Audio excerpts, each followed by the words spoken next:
In the silent vastness of the cosmos, where stars are born and die in cycles lasting billions of years, Carl Sagan discovered a revolutionary perspective on human death. For him, mortality wasn't a cruel anomaly in an indifferent universe, but an integral part of the grand cosmic design that connects us to everything that exists. When we contemplate our finitude, we often feel a sense of the absurd, a rebellion against the brevity of conscious existence. But Sagan invites us to a different vision, death as transformation, as a return to the stellar cradle from which we came. As a poet of science, he transformed our primal fear of mortality into wonder at our temporary participation in the most extraordinary phenomenon in the universe, conscious life. Death is merely a change of state in the cosmic dance of matter and energy. In this journey through Sagan's philosophy of death, we'll explore how cosmic perspective can transform our existential anxiety into contemplative acceptance, how understanding our stellar origins redefines the meaning of endings, and how paradoxically, embracing our mortality can teach us to live more fully. And you? When you think about your own finitude, do you feel fear of the void or curiosity about returning to the cosmos from which you came? Carl Sagan frequently reminded us that we are, quite literally, made of star stuff. The carbon atoms in our muscles, the iron in our blood, the calcium in our bones, all were forged in the nuclear hearts of stars that lived and died long before our sun existed. This scientific understanding carries profound implications for what happens when we die. In Sagan's view, death is not annihilation but dispersion. The elements that temporarily organize themselves into the extraordinary complexity we call ourselves will return to the cosmos, ready to form new structures, perhaps new lives, in future cycles. It's a perspective that finds beauty in decomposition, meaning in dissolution. When a massive star reaches the end of its life, it explodes in a supernova, scattering across the galaxy the heavy elements created in its core. Sagan saw poetic parallels between this cosmic process and our own death. We are not defeated by mortality. We are redistributed, reintegrated into the cosmic fabric from which we emerged. We are born from stars, and to them we return, carrying with us the brief experience of having been conscious. This perspective offers a different kind of immortality, not the persistence of individual personality, but material and energetic continuity. The atoms that today form your thoughts existed at the Big Bang and will continue existing long after Earth and Sun are gone. There's something deeply comforting about this material permanence within constant change.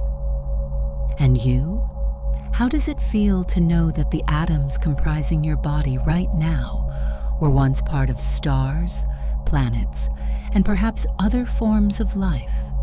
Does this cosmic continuity transform your perception of death? In a universe that's 13.8 billion years old, where stars live for billions of years and galaxies persist for trillions, human life is an almost infinitesimal flash. Sagan understood this cosmic timescale like few others, but rather than feeling diminished by it, he found in it a source of meaning and urgency. For Sagan, the fact that we're temporary doesn't make us insignificant. On the contrary, it makes each moment extraordinarily precious.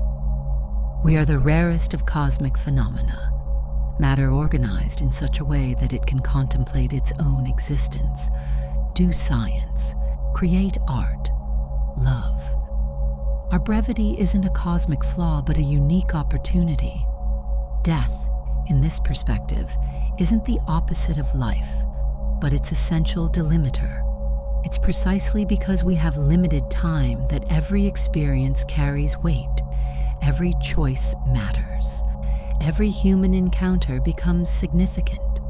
Mortality doesn't diminish life's meaning, it creates it. If we were immortal, nothing would have urgency. Nothing would be special. It's our finitude that lends preciousness to conscious experience. Sagan saw human life as a cosmic experiment in complexity and consciousness. For decades, or, if we're lucky, a century, we have the extraordinary opportunity to experience, to question, to love, to create.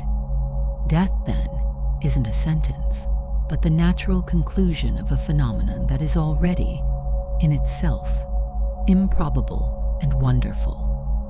This temporal perspective also helps us cope with loss. When someone we love dies, we can mourn not just the absence, but also celebrate the cosmic improbability that this specific person existed and touched our lives. Each human life represents a unique configuration of matter and consciousness that had never existed before and will never exist again. And you, if you could live forever, would you still value life's special moments the same way? How does awareness of your mortality influence your daily priorities? For Carl Sagan, contemplating death also meant reflecting on what we leave behind. In his view, we achieve a form of immortality not through the persistence of the body or even the individual soul, but through the impact our existence has on the cosmos, especially on other minds and human lives. Sagan deeply believed in what we might call informational immortality. The ideas we share, the knowledge we pass on, the lives we touch, the creations we make, all these transcend our physical existence. His own writings and scientific communications continue influencing millions of people decades after his death, demonstrating this form of continuity. There's also genetic legacy, not just in the biological sense, but cultural. The lessons we teach future generations, the values we transmit, the traditions we preserve or transform. Each generation is a link in a chain of cultural transmission, extending from the first humans to a future we can only imagine. We live not just in our bodies, but in the minds we touch and the changes we create in the world. This perspective on legacy fundamentally changes how we view our responsibility in life. If part of us continues through our impact, then how we live matters not just for our personal experience, but for humanity's future trajectory. Every act of kindness, every scientific contribution, every work of art, every child educated with love adds something positive to the human continuum. Sagan saw in scientific education and the promotion of critical thinking his own immortality project. Through books like Cosmos and The Demon-Haunted World, he planted seeds of curiosity and rationality that continued germinating in new minds. The death of the body didn't interrupt this mission. It simply passed the torch to others to continue. And you? What kind of legacy would you like to leave? How could you live today so that your positive influence would continue reverberating long after your physical departure? In one of Carl Sagan's most poetic reflections on mortality, he explored a fascinating paradox. It's precisely our finitude that makes life beautiful and meaningful. Without death, he argued, life would lose its special quality, its intensity, its capacity to move us deeply. Imagine for a moment a universe where conscious life was eternal. In that hypothetical world, each experience would be just one among infinite others. There would be no urgency to say, "I love you," to admire a sunset, to pursue a dream. Procrastination would be not just possible, but inevitable. With infinite time, everything could be postponed indefinitely. Death, then, functions as a cosmic editor, forcing us to choose, to prioritize, to value. It creates temporal scarcity that, like any scarcity, increases the value of what we have.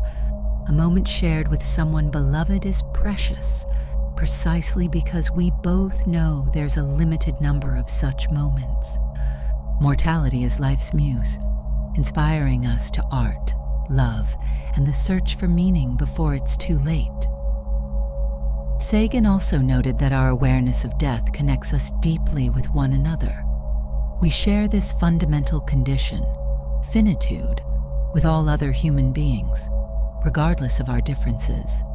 This shared vulnerability generates empathy, compassion, and recognition of our common humanity.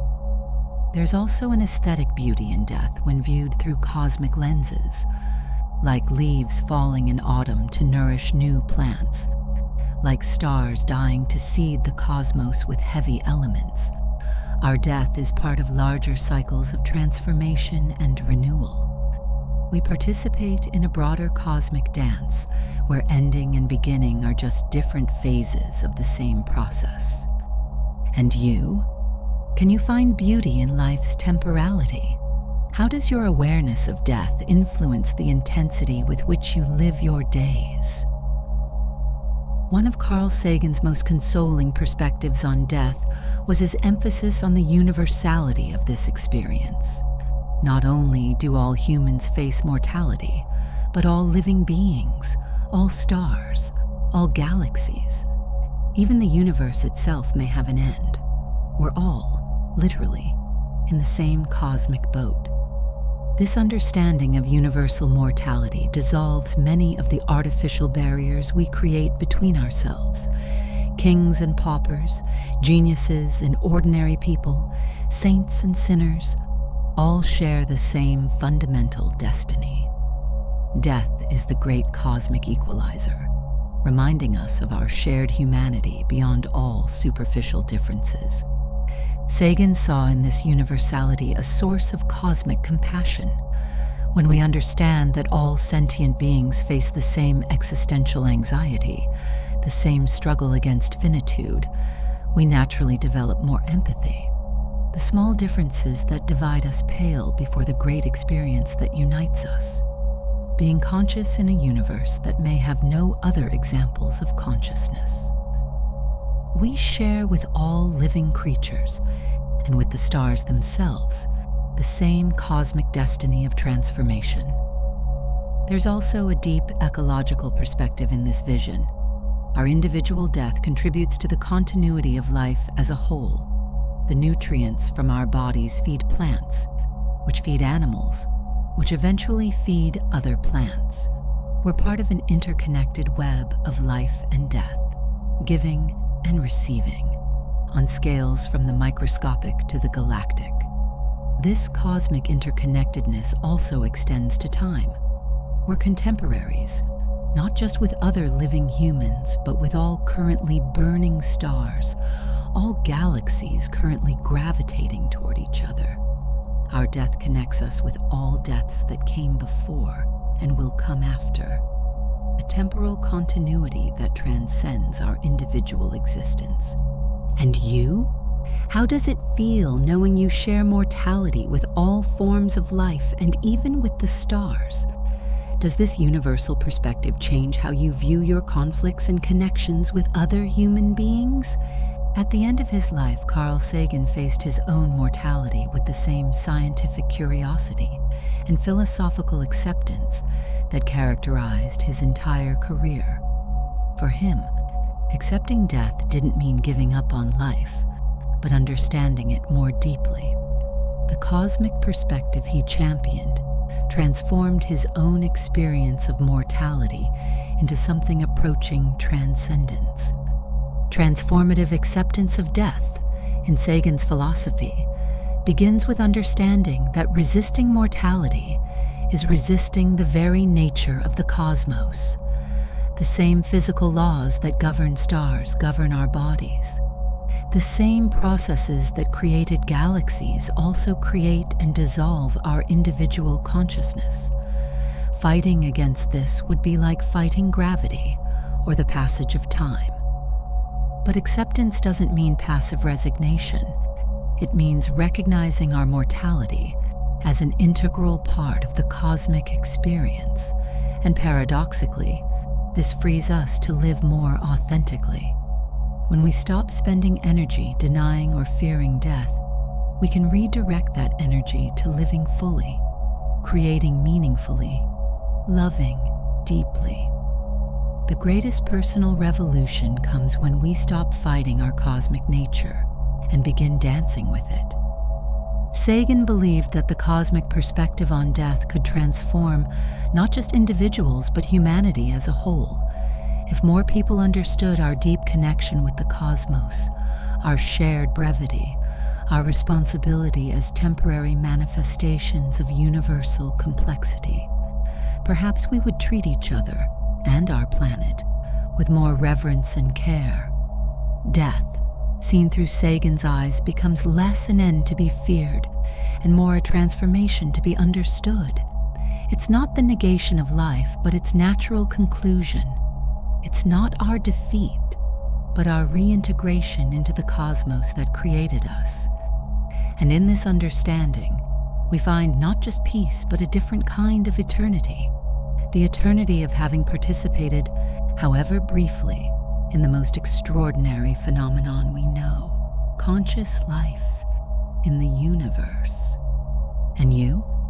Are you ready to embrace your mortality, not as a sentence, but as part of your cosmic inheritance? How might this perspective free you to live more authentically and connectedly today?